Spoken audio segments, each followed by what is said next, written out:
They arrived on a Tuesday morning, their massive vessels casting mile-wide shadows across Earth's major cities. The ships hung in the sky like obsidian mountains, their surfaces rippling with strange energy patterns that made them look almost alive. Scientists would later note that the vessels defied every known law of physics, but in that first moment, humanity simply stared upward in collective awe and terror. At precisely 9:00 a.m. Greenwich Mean Time, every screen on Earth, from Times Square billboards to children's tablets, flickered to life with the same image. High Lord Vothric of the Galactic hegemony appeared, his pearl-white skin gleaming under what appeared to be ceremonial armor. 4 golden eyes blinked in unsettling asymmetry as he regarded humanity with unmistakable disdain. People of Earth, his voice resonated through every speaker, translated perfectly into all languages. Your existence has become relevant to the hegemony. He paused, allowing a slight smirk to cross his features. How unfortunate for you. In the Pentagon's crisis room, General Sarah Martinez watched the broadcast alongside 24 of Earth's highest-ranking military officials. Her knuckles whitened around her coffee cup as Vothric continued his speech. Your species' recent attempts at space exploration have been noted. Quite amusing, really. Like watching infants crawl toward a fusion reactor. Laughter echoed from somewhere off-screen. However, your nuclear weapons and primitive artificial intelligence systems have marked you as potentially disruptive to galactic peace. The room erupted in whispers as satellite feeds showed more ships emerging from what appeared to be tiers in space itself. They positioned themselves strategically around Earth's orbit, their weapon systems clearly visible and actively powered. The hegemony has ruled 12 galaxies for 10,000 years through strength and superior evolution. Our customs are ancient, our power absolute, yet we are, if nothing else, sporting in our conquests. Vothric's upper eyes narrowed while his lower ones widened, an expression that human xenologists would later identify as profound amusement. Therefore, we offer you the warrior's choice, as is your right under the ancient codes. Send forth your greatest warrior to face our champion in ritual combat. Should your champion emerge victorious, Earth will be granted independence and potential alliance status. He lifted a multi-jointed hand. Should you refuse this honor, or should your champion fall, Earth becomes a protectorate of the hegemony, subject to immediate colonization and resource allocation. General Martinez watched as the president's face turned ashen on the secure video feed. Around the world, military forces went to high alert, but everyone in the crisis room knew it was futile. Their most advanced weapons would be like throwing pebbles at a tsunami. You have 1 planetary rotation to signal your acceptance of these terms, and 30 rotations to present your champion. Vothric's smirk widened. I suggest you spend that time wisely, contemplating the honor we do you by offering combat rather than immediate subjugation. After all, your species has barely mastered lunar travel, while we reshaped galaxies before your ancestors learned to make fire. The broadcast cut off abruptly, leaving billions of humans staring at blank screens. In its wake, panic bloomed across the globe.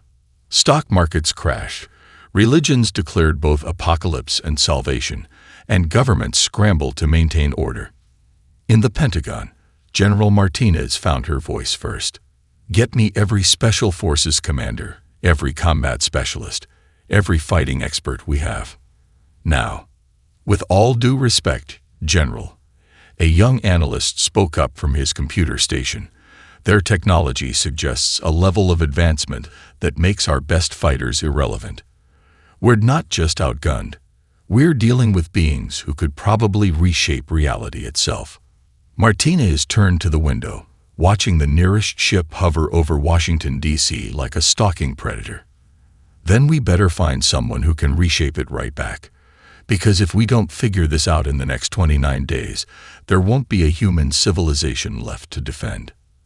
Outside, the alien vessels continued their silent vigil, their surfaces rippling with impossible energies, waiting for humanity's response to an ultimatum that would determine the fate of every person on Earth. In a modest Victorian house on the outskirts of Boston, Dr. Eleanor Matthews sat in her study, surrounded by 3 holographic chessboards floating at different heights. Her silver hair caught the morning light as she moved pieces on all 3 boards simultaneously, her mind processing hundreds of possible combinations with each move. On her desk, a quantum computer ran complex game theory simulations, while her 6 cats lounged around the room, occasionally batting at the holographic pieces. "Checkmate in 12 moves," she murmured to her first online opponent. "Checkmate in 7," to her second. "And you, my friend," she addressed the third board, "have already lost. You just don't know it yet." The doorbell rang, breaking her concentration. Through her window, she spotted 3 black SUVs parked outside, their government plates poorly concealed. Eleanor sighed, sate her chess matches, and picked up her favorite tea mug, the one her granddaughter had painted with mathematical equations. "Coming," she called out, taking her time. "Morris, Sebastian, off the classified documents. Please." She shooed 2 of her cats from a stack of papers covered in complex mathematical formulas. Opening the door revealed exactly what she expected. General Martinez, 2 Navy SEALs, and a quantum physicist she recognized from MIT. Their faces showed a mixture of desperation and skepticism. "Dr. Eleanor Matthews?" Martins asked, though they both knew it was unnecessary. "May we come in?" "It's about the alien ultimatum, the selection process for Earth's champion, and why you're considering someone who plays chess instead of a trained warrior." Eleanor stepped aside, gesturing them in. "The coffee's fresh, and I just finished calculating why your current top candidates will fail." The group followed her into the study, where the holographic chessboards still hovered. The quantum physicist, Dr. Chen, immediately gravitated toward the computer running simulations. "These are game theory calculations for the hegemony's historical battle patterns," he gasped. "How did you get the data?" Eleanor smiled, pouring coffee for her guests. "I wrote a program to analyze their ship movements from global telescope feeds. Their positioning over our cities isn't random. It's a mathematical pattern. The same way a chess player's opening moves tell you their whole strategy if you know how to read them." General Martinez set down her coffee. "Dr. Matthews, your background is unique. Former CIA strategic analyst, retired Special Forces combat instructor, current world chess champion. But we're facing warriors who've conquered 12 galaxies. And they've shown us exactly why they're going to lose." Eleanor pulled up a holographic display of the alien ships. "Look at their formation. Perfect symmetry. Textbook intimidation tactics. They haven't evolved their strategies in thousands of years because they haven't needed to." She manipulated the display, highlighting pattern after pattern. "They're playing chess while sitting on a poker table." "What does that mean?" one of the SEALs asked. "It means they've forgotten how to adapt. Their technology is superior, yes. Their physical capabilities are beyond ours. But they're predictable." Eleanor's eyes lit up with the same fire that had made her legendary in chess tournaments, and predictability is fatal in any conflict. "You're suggesting we send you to face their champion?" Martinez's voice carried equal parts hope and doubt. "Their warrior will be enhanced, trained, possibly not even fully biological anymore." Eleanor walked to her window, looking up at the alien ship hovering over Boston. 20 years ago in Belgrade, I taught Special Forces teams how to think 5 steps ahead. Before that, I helped the CIA predict and prevent 3 global conflicts using game theory. Now I win chess championships not because I'm the smartest player, but because I see patterns others don't. She turned back to her visitors, her expression fierce. Your warriors train to fight. I train to win before the fight begins. The hegemony wants Earth's greatest warrior. Send them someone who's never lost a game, any game, in 40 years. Martinez shared looks with her team. They'd spent a week reviewing candidates from Olympic champions to decorated soldiers. None had offered anything close to a plan. The selection committee meets tomorrow, Martins said finally. Be ready to explain this to them. Eleanor smiled, reaching down to pet her oldest cat, Oh, I won't be explaining anything tomorrow.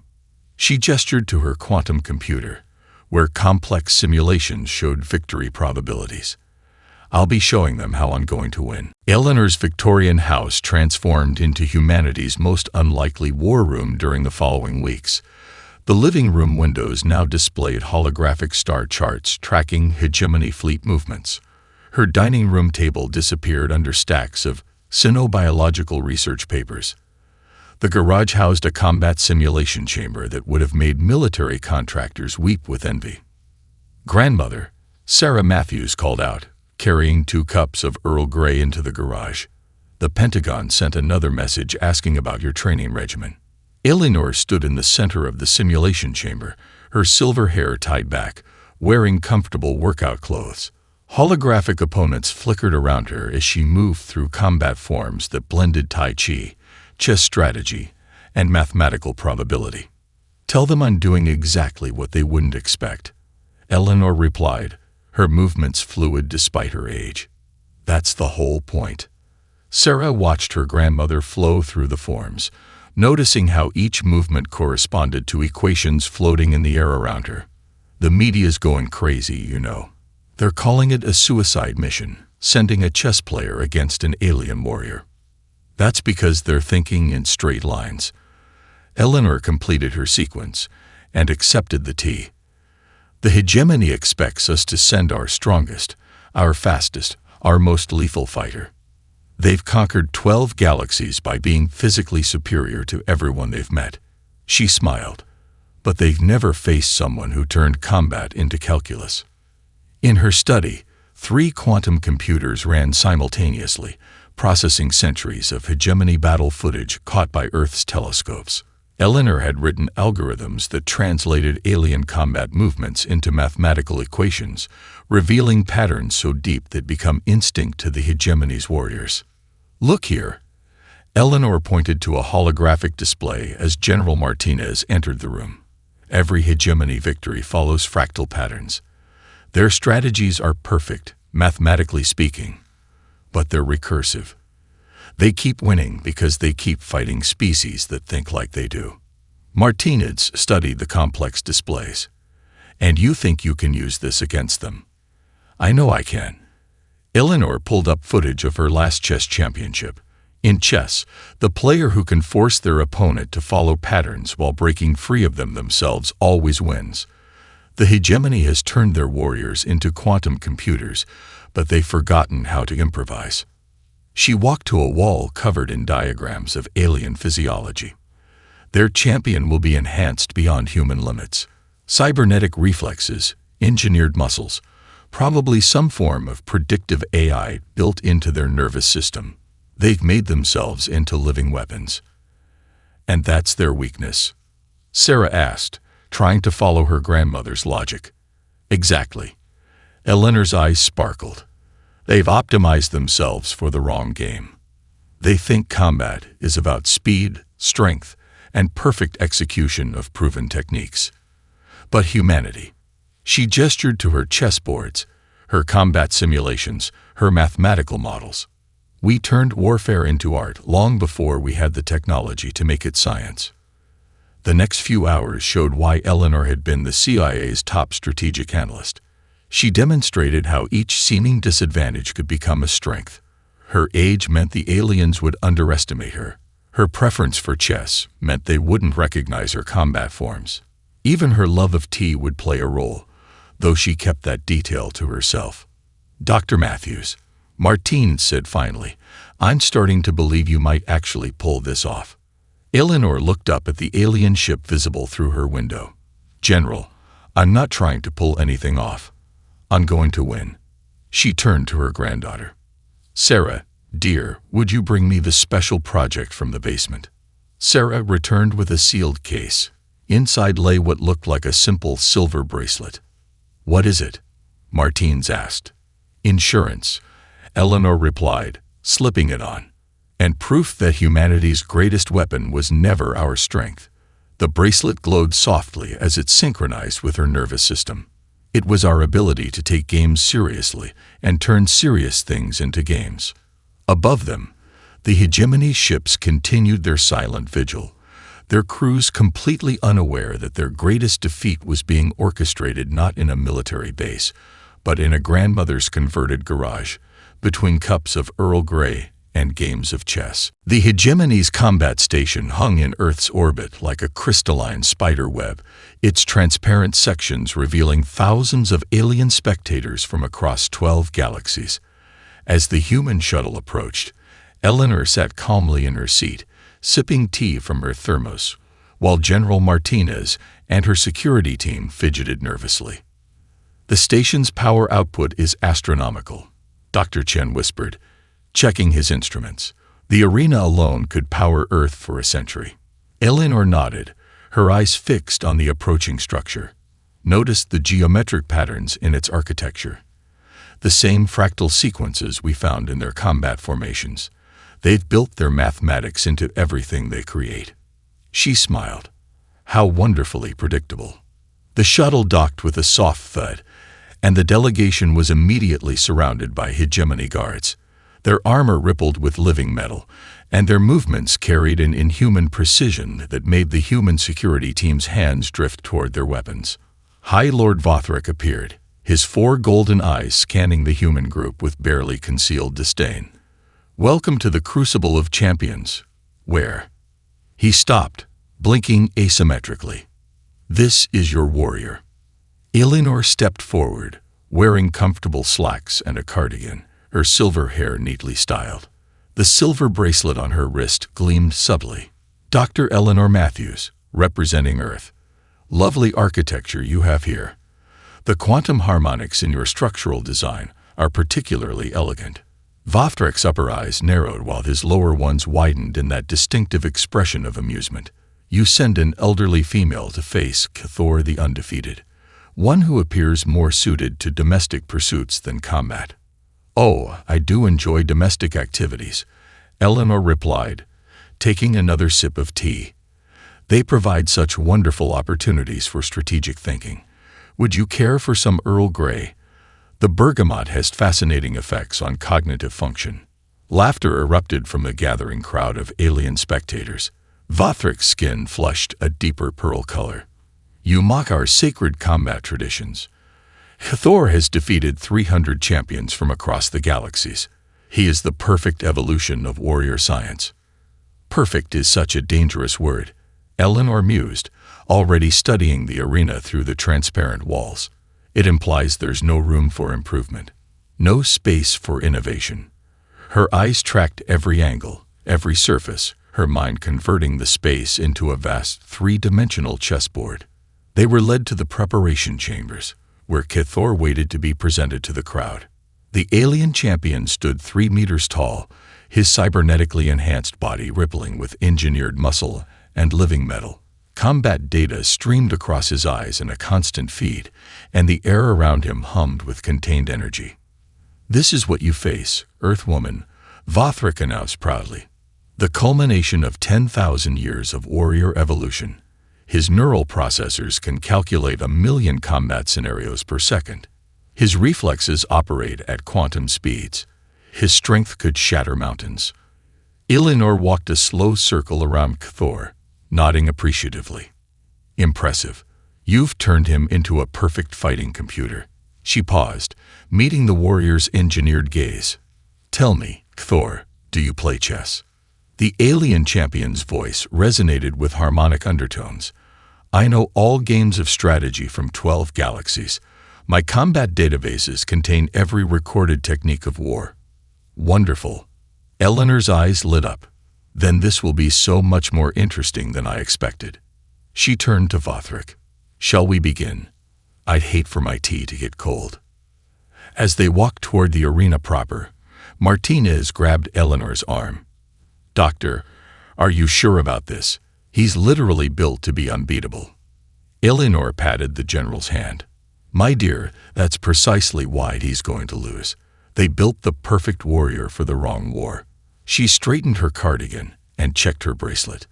"They've spent 10,000 years learning to win. But humanity, we've spent our entire history learning to adapt." The arena doors began to open, revealing a vast combat space that seemed to bend reality itself. Eleanor took one last sip of tea, handed the thermos to Sarah, and whispered, "Watch closely, dear. Grandmother's about to teach an empire why humans never stopped playing games." The arena's quantum field hummed to life, creating a space where physics itself became malleable.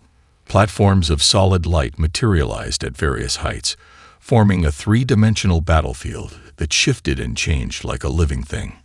Thor stood at one end, his cybernetic systems glowing with barely contained power. Eleanor took her position at the opposite end, looking for all the world like a grandmother who had wandered into the wrong building. "The combat will proceed until submission or incapacitation," Vothrak's voice boomed across the arena. "All forms of combat are permitted. Your species' fate hangs on this outcome." He paused dramatically. "Begin." Cthor moved with devastating speed, crossing half the arena before most spectators could blink. His first strike could have shattered concrete, backed by enough force to trigger warning alerts in the station's structural integrity systems. Eleanor wasn't there. She had taken a single step backward, just far enough for Cthor's attack to miss by millimeters. The alien warrior's momentum carried him forward as Eleanor calmly sidestepped, her movement so subtle it looked like a casual drift rather than a dodge. "Interesting," she said, studying Cthor's recovery. "Your neural processors calculate attack vectors using hegemony standard matrices. Very efficient, very predictable." Cthor launched into a complex series of strikes, his enhanced limbs becoming blurs of motion. Each attack was perfect, a mathematical equation expressed in violence. Eleanor's responses seemed almost lazy in comparison.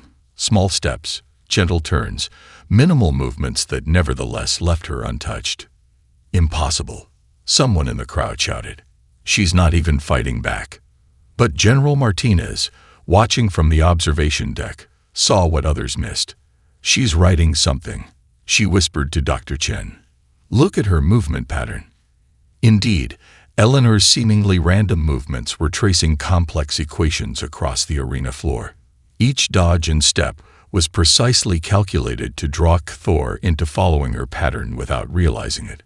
"Your combat database is impressive," Eleanor called out as she wove between Cthor's attacks. "But tell me, champion, do you know why humans invented games?" Thor responded with a devastating combination of strikes that would have overwhelmed any conventional fighter. Eleanor's silver bracelet glowed softly as she continued her mathematical dance. "We invented games to understand chaos," she continued, her voice steady despite the lethal ballet she orchestrated. "To find patterns in randomness. To learn how to think in ways that nature never intended." The alien crowd had fallen silent, their initial mockery replaced by growing unease. Something was happening in the arena, but few could grasp exactly what. Cthor's attacks began to show microscopic signs of degradation. His perfect sequences started carrying fractional delays. The quantum computers in his cybernetic systems struggled to predict Eleanor's movements, which seemed to follow no known combat logic. "Your systems are trying to calculate my next move," Eleanor noted, still tracing her complex pattern across the arena. "But they're using linear mathematics to predict nonlinear behavior, like trying to solve a Mobius strip with basic geometry." The silver bracelet pulsed with each step she took, its glow synchronizing with the arena's quantum field.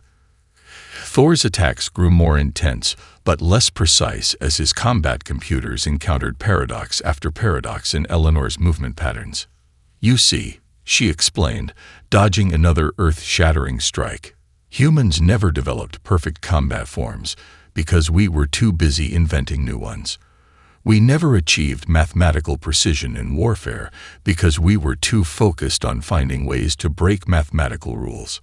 From the observation deck, Dr. Chen's instruments began registering impossible readings. "The quantum field," he gasped. "She's not just moving through it, she's reprogramming it. Every step is an equation. Every dodge is a variable." Eleanor's pattern was nearly complete now, her seemingly random movements having drawn Cthor into exactly the position she needed. The alien champion's cybernetic systems began flashing warning signals as they detected the trap, but far too late to prevent it. "And that, my dear Cthor," Eleanor said, making one final move that completed her mathematical masterpiece, "is why you never challenge a chess player to a game you don't understand." The trap was sprung, though few in the arena could comprehend exactly what that trap was. But as reality itself seemed to hiccup around them, even the most sophisticated alien minds began to realize that the real game was only just beginning. The quantum field surrounding the arena flickered with impossible colors as Eleanor's mathematical trap took hold. Cthor's movements, once fluid and precise, became increasingly erratic as his cybernetic systems struggled to process what was happening around him. "Fascinating," Eleanor commented, now standing perfectly still in the center of her completed pattern. "Your combat computers are trying to reconcile my movements with known fighting styles, but they're missing the point entirely." She smiled at the confused alien champion. "I'm not fighting. I'm solving." High Lord Vothric leaned forward in his observation booth, his 4 golden eyes widening in dawning comprehension.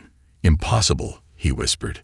"She's recreating the battle of 7 spheres, but wrong." Dr. Chen's instruments were going haywire. The quantum field readings, they're showing patterns similar to human brainwaves during creative problem-solving. She's turned the entire arena into a neural network. Thor launched another attack, his enhanced muscles propelling him forward with devastating force. But as he moved through Eleanor's pattern, his own momentum began working against him. Each step he took altered the quantum field in ways his combat computers couldn't predict. "You see," Eleanor explained, making minute adjustments to her position that sent ripples through reality itself. "Humans have a peculiar relationship with rules. We study them obsessively, master them completely. And then," she sidestepped another of Cthor's increasingly desperate attacks, "we break them in ways no one ever imagined possible." The alien audience watched in stunned silence as their champion's perfect form began to deteriorate. Thor's attacks, calculated to be unstoppable, found themselves caught in probability loops of Eleanor's creation. His enhanced reflexes, designed to operate at quantum speeds, became tangled in temporal knots. "Your systems recognize this battle," Eleanor continued, her silver bracelet pulsing in harmony with the quantum field. "It's based on your empire's greatest victory, the Battle of 7 Spheres. But I've introduced a variable your computers can't process: human improvisation." Vothric stood abruptly. "Stop this. She's corrupting 10,000 years of perfect combat doctrine." "Perfect?" Eleanor laughed softly. "Perfect is the enemy of evolution, my lord. Your empire became so focused on achieving mathematical precision in combat that you forgot the most important lesson humanity ever learned. The best player isn't the one who memorizes all the rules. It's the one who sees new ways to apply them." Cthor's cybernetic systems began showing critical errors as they tried to adapt to Eleanor's pattern.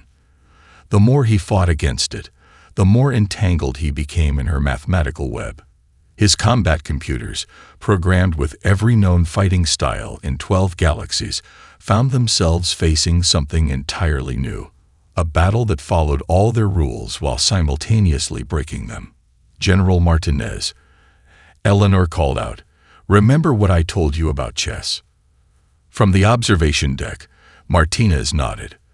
"The player who can force their opponent to follow patterns while breaking free of them themselves always wins." "Exactly."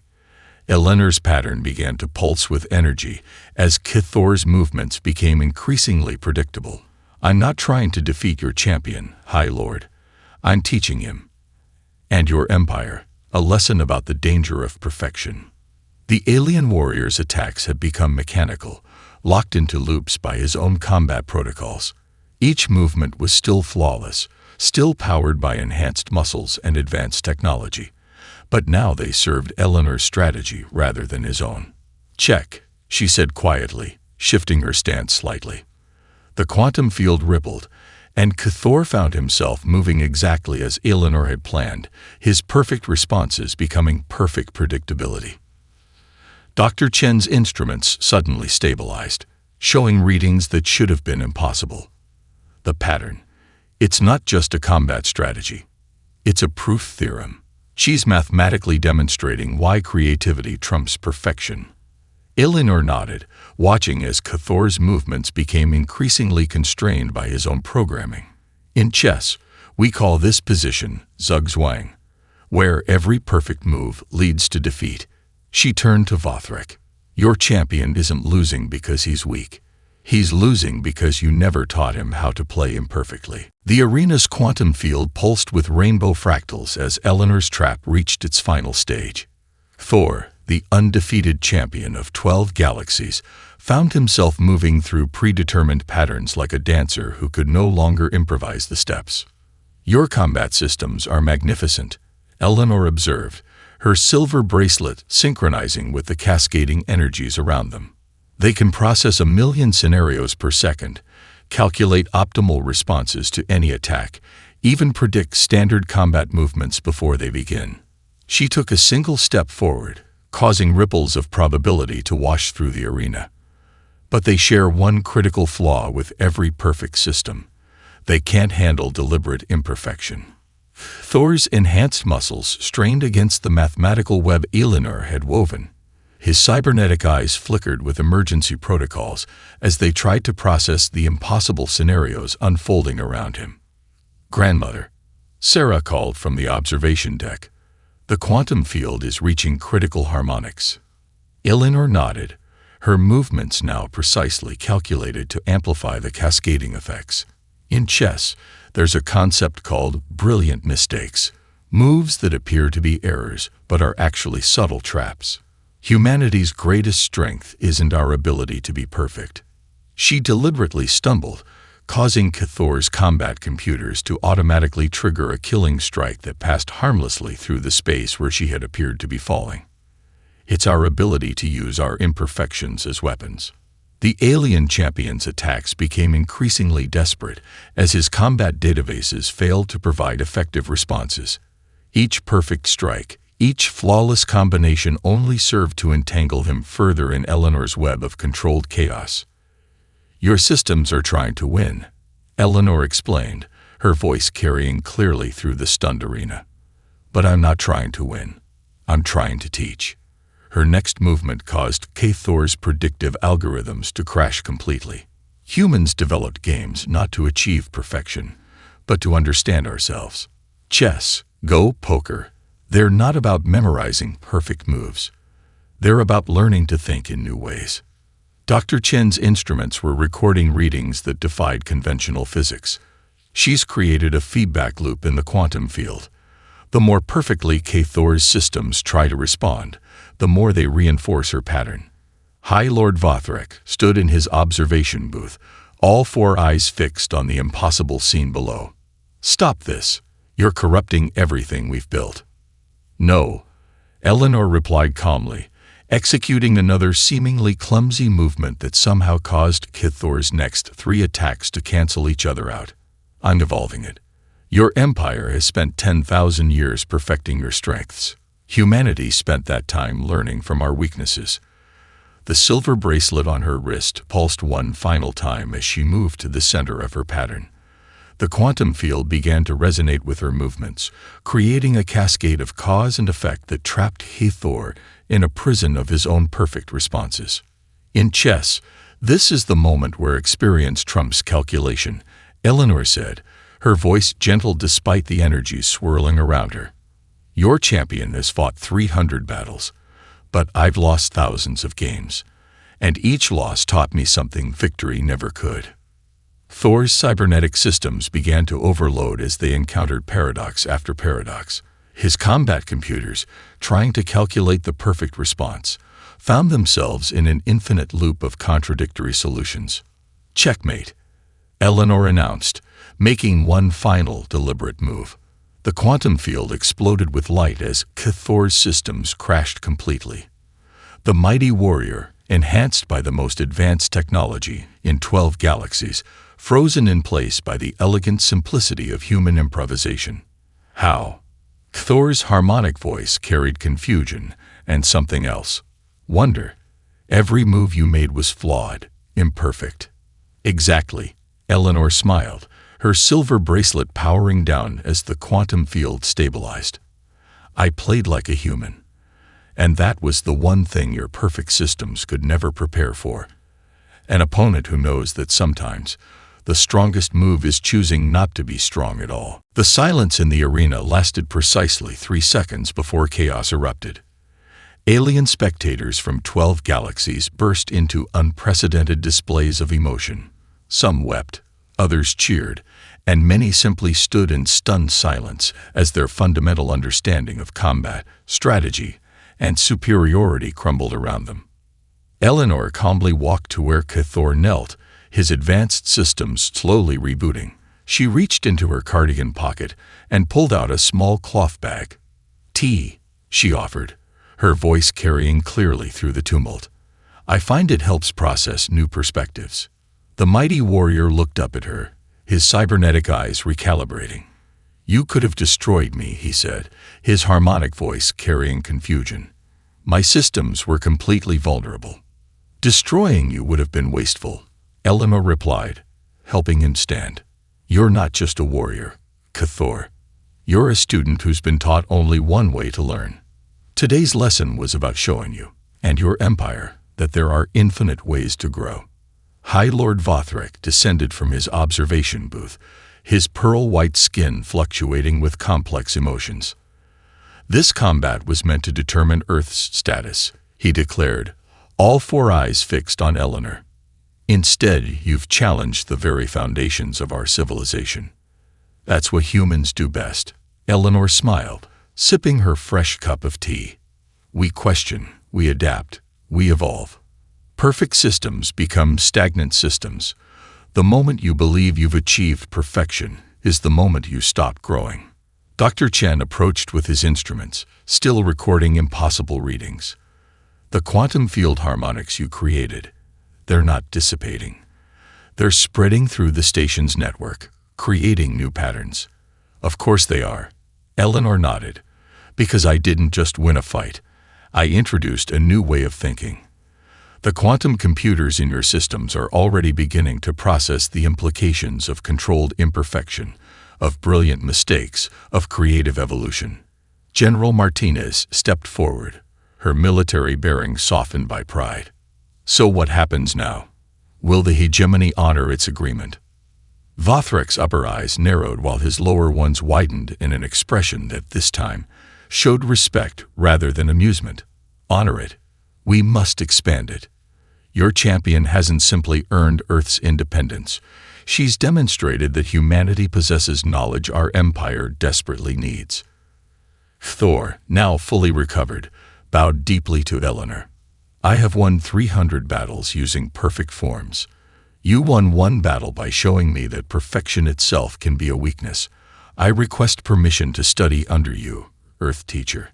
Eleanor's eyes twinkled. "Only if you're willing to start with chess. It's remarkable how much you can learn about imperfection from a game that appears to be about perfection." The next few hours transformed the combat station into something unprecedented in hegemony history, a classroom. Alien warriors, scientists, and leaders gathered around Eleanor as she explained the principles of human strategic thinking, using her chess set to demonstrate concepts that their advanced computers had never considered. "You see," she explained, moving pieces across the board, "humans never achieved your level of technological perfection because we were too busy exploring all the wonderful ways to be imperfect. We never developed unbeatable combat forms because we were too fascinated by finding new ways to adapt old ones." Sarah watched from the side as her grandmother proceeded to teach some of the most powerful beings in 12 galaxies how to think like humans. "Will they understand?" she whispered to Martinez. The general smiled. "They already do. Look at their eyes. They're seeing the universe in a new way. Your grandmother didn't just win Earth's freedom. She gave an entire empire permission to evolve." As Eleanor continued her impromptu lesson, The hegemony ships around Earth began powering down their weapons. The threat of colonization was replaced by the promise of collaboration. Humanity would join the galactic community not as conquered subjects, but as teachers of a philosophy that had somehow surpassed 10,000 years of technological evolution. Remember, Eleanor said, setting up a new game of chess for Cathor. The goal isn't to avoid making mistakes. The goal is to make your mistakes so interesting that they become innovations. She smiled at her alien student. Now shall we begin your first lesson in human imperfection?